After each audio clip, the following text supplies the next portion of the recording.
It was going to be a full show even without breaking news, and now, of course, we have the story of this shooting at a U.S. Navy yard in Washington, D.C. The story, literally, as we are going on air, Lewis, the press conference involving the D.C. mayor, police chief, and fire chief is still going on. The information is not all there yet, as is often the case, and in fact, they may not even have all of the suspects. So we will tell you what we know so far and tell you what of it is kind of speculation that we're getting from authorities. A gunman was armed with what is being described as a double-barreled shotgun, although others have described it as a rifle and maybe a handgun. And he opened fire today inside a building at the Washington Navy Yard. And at least 4 people have been killed. At least 6 have been wounded, although it is not completely clear at this time how high that number is going to go. And they are also looking for 2 additional suspects. And I don't know if people can hear that, but we seem to have quite a first responder situation going on outside our own studio.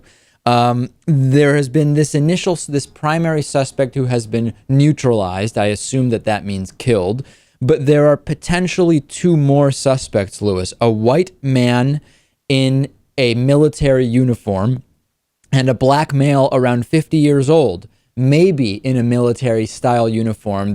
So far, the statements have been that it is not clear, there is not specific information that these individuals are members of the military, but that they were last seen wearing uniforms that were similar to or actual military uniforms. So that's what we have so far.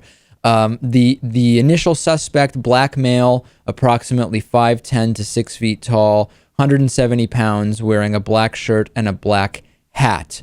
We don't have that much more information at this point, Lewis. We know that the media coverage of this has been all over the place. We're going to not get into speculation about any aspect of this. We have no idea on motives. We have no idea how the individual got inside or what pretense was used to get inside what is normally a very secure facility. But we do know that it was a horrifying scene and continues to be, as we have the potential of up to 2 more shooters. Very scary stuff.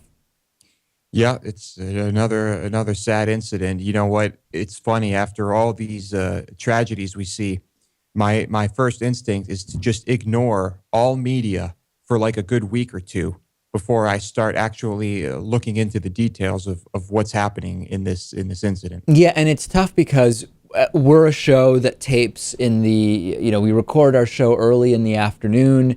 And if we don't mention this, by the time this story goes to air tonight, for example, on Free Speech TV or something like that, the story is noticeably absent, and we get emails saying, how are we ignoring what is a major news story? At the same time, we don't have that much information, so I think the best thing to do is to say, we're aware of the story, here's the information we have, look up the descriptions, look up the information that is being released by authorities, and we'll have more information and obviously analysis as we get it. I guess that's kind of the happy medium. Right. That's really all we can do responsibly anyway.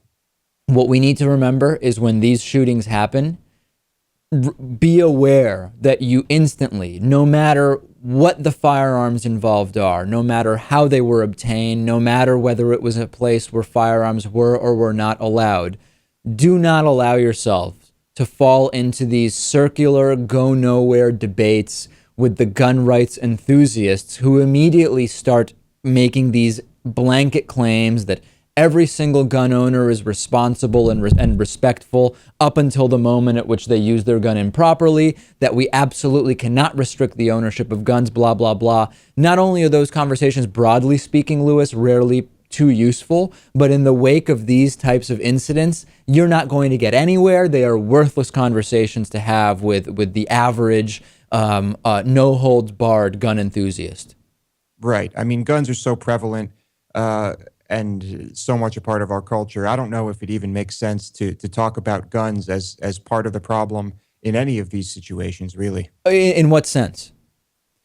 In that just there's always going to be guns readily available, and that you have to attack this problem on a social level instead of a tangible one. Oh, no question, no question. And we've talked about that before. But that being said, so I see what you're saying. We still need to figure out the gun side of it, but there are countless other discussions that may be more productive to have with the types of individuals I'm describing. I agree with you 100%.